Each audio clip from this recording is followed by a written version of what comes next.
আমরা ডক্টর বেনজির Ahmed respondent number 5 ওনার পক্ষে আমি এবং সিনিয়র অ্যাডভোকেট সাইদ আহমেদ রাজা সহ আমরা অনেকেই দাঁড়িয়েছিলাম।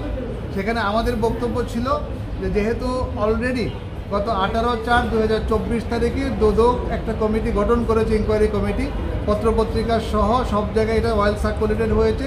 সেই সাথে আজকে দুদকের যে আইনজীবী সিনিয়র অ্যাডভোকেট খুরশেদ আলম খান উনিও সেই দুদকের যে কমিটি ফর্ম হয়েছে সেটার রিপোর্টটা কোর্টের সামনে উপস্থিত করেছেন। সুতরাং রিটের যে মূল বিষয়বস্তু ইনঅ্যাকশন এবং failure of the anti corruption commission সেটার অস্তিত্ব নাই, না থাকার কারণে আমরা আদালতকে প্রথম সাবমিশন ছিল যে এই মামলায় কোনো রুল ইস্যু করা সমীচীন হবে না।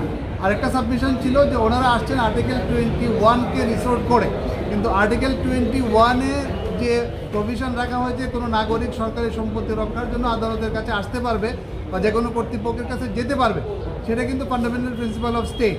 কিন্তু একজন নাগরিককে তার মৌলিক অধিকার ন্যায় বিচার পাওয়ার এবং সংক্ষুব্ধ হলে পরে জুডিশিয়াল রিভিউর আন্ডারে হাইকোর্ট ডিভিশনে আসার যে অধিকার 100 এবং 2-তে দেওয়া হয়েছে, সেটা হলো তার মৌলিক অধিকার এবং যেটা গ্যারান্টেড।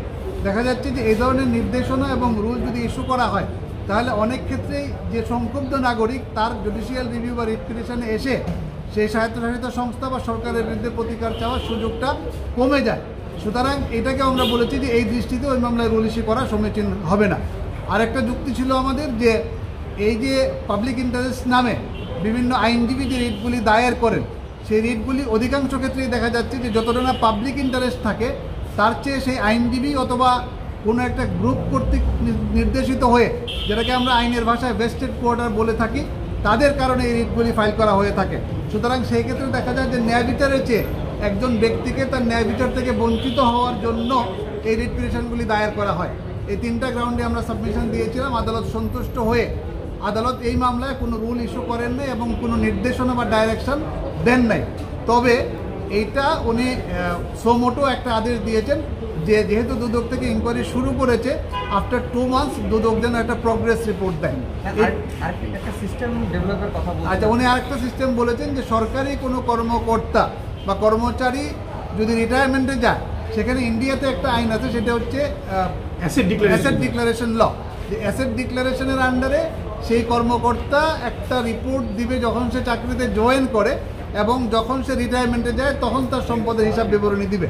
এই দুইটার মধ্যে যদি দেখা যায় তার 10%-এর বেশি সম্পদ বেড়েছে, তাহলে তার বিরুদ্ধে আইনগত ব্যবস্থা গ্রহণ করা যাবে। ইন্ডিয়াতে এরকম একটা আইন আছে। মহামান্য আদালত বলেছেন, উনি এটাই বলেছেন যে আমাদের দেশেও এই ধরনের একটা আইন হওয়া উচিত।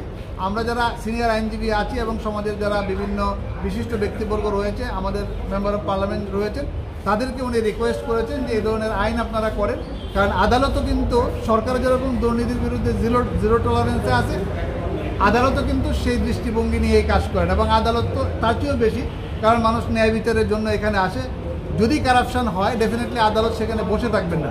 আজকের এখানে রুল ইস্যু না করার অর্থ এই না যে আদালত দুর্নীতির বিরুদ্ধে কোনো পদক্ষেপ নেন না। এটা একটা টেকনিক্যাল টার্ম। আমরা রিটে আসতে হলে একটা কজ অফ অ্যাকশন দেখাতে হয়। এখানে কোনো কজ অফ অ্যাকশন আর বাকি নেই। তদন্ত কমিটি গঠন করাতে দেখা যাচ্ছে যে এটার কজ অফ অ্যাকশন আর নাই। এই টেকনিক্যাল কারণেই রিটটা কিন্তু খারিজ হয়েছে, কোনো রুল ইস্যু করা হয়নি। সুতরাং আপনারা যে কারণে এসেছিলেন, যে পারপাসে এসেছিলেন, যেন এই রিটটাতে কোনো এন্টারটেইন না করা হয়, জি, সেটা প্রাথমিকভাবে সেটা আদালত গ্রহণ করে। আপনাদের যে ভয়ের জায়গাটা ছিল, এটা যেন হাইকোর্টের ইন্টারফেয়ারেন্স না হয়, সেটা কিন্তু হচ্ছে। সেটা হচ্ছে 60 দিন পর যখন রিপোর্ট দিতে হবে, কোর্ট কিন্তু সেই রিপোর্টটা দেখে যদি ফাইনাল রিপোর্ট দেয়, তাহলে কোর্ট কিন্তু ইন্টারফেয়ারের একটা সুযোগ থাকছে। সেক্ষেত্রে কি আপনারা মনে করছেন না বেনজির আহমেদের পক্ষে আপনারা যে দাঁড়িয়েছেন, এটা আইনি লড়াইটা আসলে এখন আপনাদের বিফলে গেল? আমরা কেন বিফলে যাবে? আমরা প্রথম যেটা হলো যে একটা ডাইরেকশন ওরা চেয়েছিল, রুল ইস্যু চেয়েছিল, রুলও হয় নাই, ডাইরেকশনও হয় নাই। একটা ডাইরেকশন আদালত দিয়েছে, progressive জানতে চেয়েছে। এটা কিন্তু আদালত জানতে চাইতে পারে, কিন্তু এই নির্দেশনার ব্যাপারেও আমরা পরবর্তীতে সিদ্ধান্ত নিব। আমি আপনাদেরকে প্রথমে যে 3 নম্বর গ্রাউন্ড যেটা বলেছিলাম, যে একজন নাগরিক যখন কোনো স্বায়ত্তশাসিত সংস্থা, যেমন ধরেন অ্যান্টি কারাপশন কমিশন, একজন নাগরিকের বিরুদ্ধে, সে বেনজির আহমেদ, ওনার বিরুদ্ধে আইনগতভাবে প্রগ্রেস হচ্ছে কি হচ্ছে না, সেটা রিট কিন্তু ওনার দায়ের করার ফান্ডামেন্টাল রাইটস গ্যারান্টেড আছে আর্টিকেল 102-তে।